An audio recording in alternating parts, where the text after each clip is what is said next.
Halo semuanya, selamat pagi. Nah, hari ini berhubung kita sudah selesai belajar bab 1, kita lanjut ke bab 2 ya. Nah, judulnya adalah himpunan. Oke, kita langsung aja ke pengertian himpunan. Oke, di sini pengertiannya himpunan itu adalah kumpulan objek yang terdefinisikan secara jelas. Nah, kalau secara jelas, berarti dia berupa fakta, bukan opini. Kenapa dibilang opini itu tidak jelas? Oke, dianggap tidak jelas karena opini itu bagi beberapa orang mungkin akan sama, oke, tapi beberapa orang lagi tidak. Oke, jadi bisa aja pernyataan ini untuk si A dan si B benar, tapi untuk si C dengan si D bisa aja itu salah. Jadi definisinya menjadi tidak jelas. Oke, sedangkan untuk himpunan definisinya harus jelas. Oke, kita langsung aja ke contohnya ya. Oke, contohnya misalnya di sini adalah kumpulan hewan mamalia. Nah, ini jelas definisinya. Hewan mamalia adalah hewan yang menyusui, ya kan?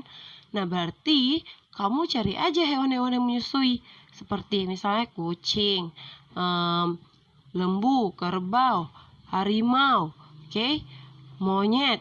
Oke, itu kan merupakan hewan yang menyusui. Jadi kita bisa menentukan kumpulan-kumpulan hewan tersebut. Jadi, kalau dibuat pernyataan kumpulan hewan mamalia, bisa kita kelompokkan ini merupakan suatu himpunan. Nah, kalau misalnya pernyataannya seperti kumpulan sepeda mahal. Oke. Sepeda mahal. Mahal itu adalah opini. Kenapa saya bilang opini? Karena mungkin bagi si A dengan harga, misalnya kita anggap harga sepeda 1 juta gitu ya. Dengan harga 1 juta mungkin dianggap masih murah. Oke, jadi tidak mahal. Tapi bagi si B 1 juta itu sudah mahal gitu. Jadi bisa dibilang definisinya tidak jelas kata mahal ini. Karena tergantung kemampuan seseorang. Oke. Nah, jadi sepeda mahal itu bukanlah himpunan. Oke. Kumpulan selanjutnya, kumpulan tas cantik, tas cantik. Ini masih sama seperti sepeda mahal tadi. Oke, tas cantik. Nih, ini relatif ya, tergantung pendapat seseorang. Misalnya bagi si A, si tas ini ada sudah cantik gitu ya kan.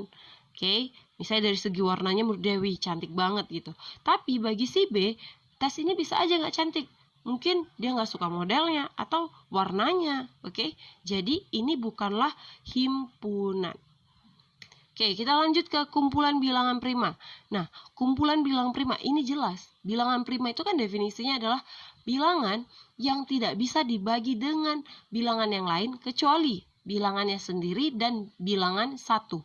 Oke, itu bilangan prima. Berarti contohnya apa aja? Kayak 1, 2, 3, 5, 7, 11, 13 itu merupakan bilangan prima, ya kan? Berarti bisa jelas kita definisikan. Nah, berarti ini merupakan himpunan. Oke, paham ya? Sekarang menentukan mana yang himpunan, mana yang bukan himpunan. Oke, kita lanjut ke cara penyajian himpunan. Oke, ini sebenarnya ada 3 cara. Oke, cara pertama. Oke, metode deskripsi. Nah, metode deskripsi ini, himpunan itu bakal dinyatakan dalam bentuk pernyataan. Oke, dalam bentuk pernyataan. Nah, yang dibatasi tanda kurung kurawal. Berarti di awal pernyataan diawali dengan tanda kurung kurawal. Oke, lalu di akhirnya juga diakhiri dengan tanda kurung kurawal. Oke, nah tanda kurung kurawal itu beda ya sama tanda kurung biasa. Lihat nih, tandanya bentuknya seperti ini, tanda kurung kurawal. Oke, nah kita lanjut ke contoh. Oke, misalnya di sini ada saya buat 3 contoh. Oke, nah lihat yang pertama. Oke, ini merupakan pernyataan semua bilangan ganjil lebih kecil dari 11. Ini adalah pernyataan. Lihat, di awalnya diawali dengan tanda kurung kurawal. Di akhir pernyataan juga diakhiri dengan tanda kurung kurawal. Jadi jangan lupa dengan tanda kurung kurawalnya. Oke, nah isinya adalah kalau metode deskripsi yaitu dengan membuat pernyataan. Ini pernyataan ini. Semua bilangan ganjil lebih kecil dari 11. Oke, lalu lanjut. Yang kedua, contoh kedua. Semua huruf vokal. Oke, semua huruf vokal kan jelas ya. Huruf vokal itu apa aja? A, I, U, E, O, ya kan? Semua huruf vokal, ini pernyataannya. Semua huruf vokal baru diawali tanda kurung kurawal, lalu diakhiri juga dengan tanda kurung kurawal. Lalu yang berikutnya, contoh berikutnya adalah semua nama hari. Oke, ini pernyataan, semua nama hari. Oke, semua nama hari. Apa aja ya nama hari ya? Senin, Selasa, Rabu, Kamis, Jumat, Sabtu, Minggu. Oke, jelas ya, definisinya jelas. Berarti, lalu ininya diawali dengan tanda kurung, lalu ditutup dengan tanda kurung. Oke, pernyataannya diawali dengan tanda kurung, diakhiri juga dengan tanda kurung. Oke, ingat seperti inilah bentuk dari metode deskripsi. Kita lanjut ke metode berikutnya, yaitu mendaftar satu-satu. Oke, berarti kamu mendaftar satu-satu anggotanya. Oke, nah himpunan ini dinyatakan dengan menyusun setiap anggota himpunan di dalam tanda kurung kurawal. Oke. Nah, jadi jangan lupa tanda kurung kurawalnya. Oke. Baru setelah itu kita buat anggota-anggotanya siapa aja. Oke. Nah, anggota-anggotanya ini bakal dipisahkan dengan tanda koma. Oke, jangan lupa dipisahkan dengan tanda koma. Contohnya misalnya. Oke. Misalnya kayak tadi ya. Himpunan bilangan ganjil lebih kecil dari 11. Oke, berarti kalau kita membuat dengan cara mendaftarkan satu-satunya, berarti tadi bilangan ganjil di bawah 11, di bawah 11 itu bilangan ganjil 9 ya, berhenti di 9. Oke, maaf ini ada kesalahan, tanda 5-nya kurang ya. Oke, nah berarti kalau kamu suruh mendaftar satu-satu, berarti bilangan ganjil itu yang di bawah 11 itu kan adalah, lebih kecil dari 11 kan adalah 1, 3, 5, 7, 9 ya kan. Berarti kamu buat aja tanda kurung kurawal. Oke, tanda kurung kurawal, baru bikin 1, 3, seharusnya ada 5 ini ya. 5, 7, 9, baru tutup kurung kurawal. Oke, nah seperti itu. Oke, itu cara mendaftar satu-satu. Oke, lanjut ke berikutnya. Misalnya pernyataannya adalah buatlah atau daftarlah sajikanlah himpunan dengan cara mendaftarkan satu-satu.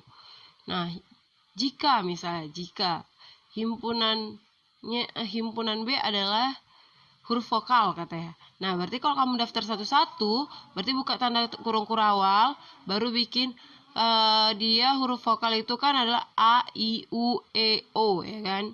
A, I, U, E, O. Berarti buka tanda kurung kurawal. Oke, A, I, U, E, O, tutup kurung kurawal.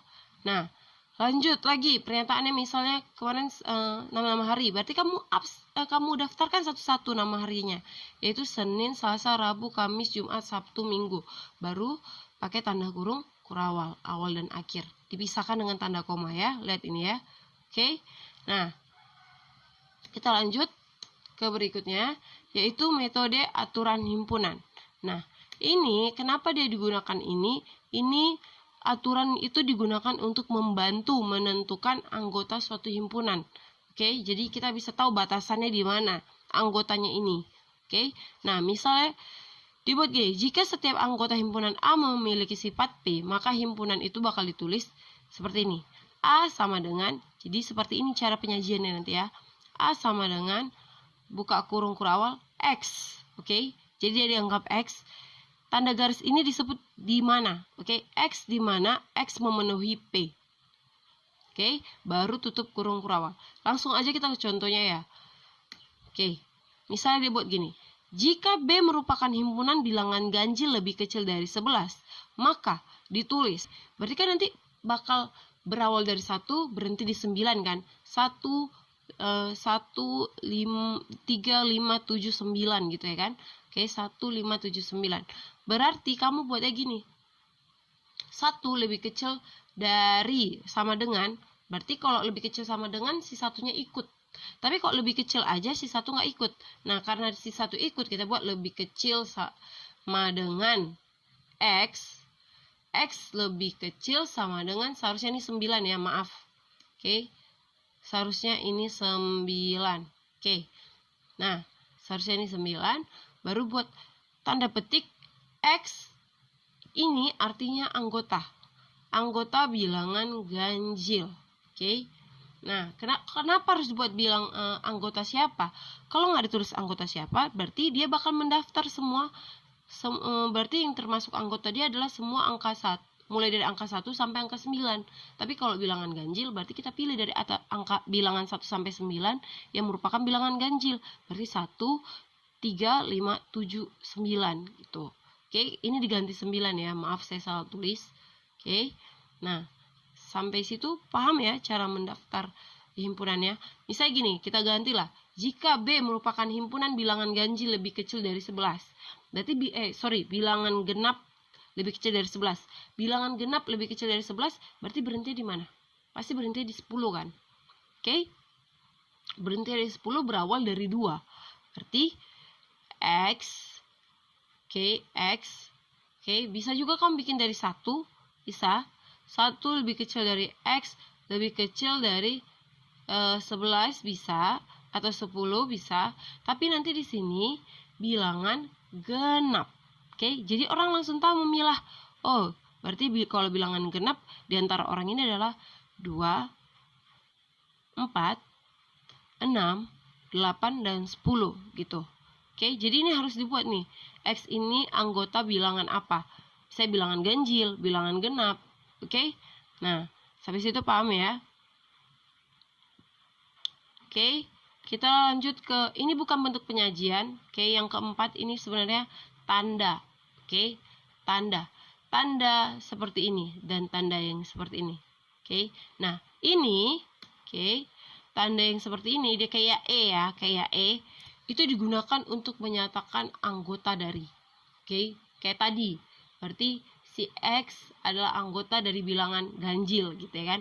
Nah, tapi kalau ada tanda coret kayak gini, berarti dia menyatakan bukan anggota dari. Oke, bukan anggota dari. Oke. Nah, kita langsung aja ke contoh. Oke. Nah, bisa kayak gini.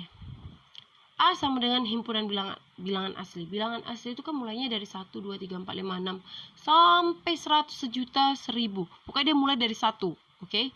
Nah, lalu dibuat P, anggotanya adalah 1, 2, 3, 4, 5. Berarti semua si P ini berada di dalam si A kan? Oke. Berarti bisa kita bilang si P adalah anggota si A. Nah, jadi cara penulisannya adalah seperti ini. P bikin kayak E ini artinya anggota. P anggota dari si himpunan A. Oke, himpunan P adalah anggota dari himpunan A. Oke, atau misalnya kadang-kadang mau soalnya kayak gini. Itu kayak kamu buat pernyataan benar atau salah. Misalnya P sama dengan 1, 2, 3, 4, 5. Baru dia buat 5 anggota P. Oke, benar nggak si 5 ini merupakan anggota P? Benar ya, berarti itu pernyataannya benar. Tapi kalau misalnya P sama dengan membuka kurung kurawal 1, 2, 3, 4, 5, tutup kurung kurawal, baru dibuat 7 merupakan 7 anggota P. Itu jelas salah karena di dalam P nggak ada 7 gitu. Nah, berarti buat pernyataannya adalah salah. Kadang-kadang soalnya ada yang seperti itu, dia pakai pernyataan benar nggak, salah nggak gitu. Atau bisa juga soalnya seperti ini.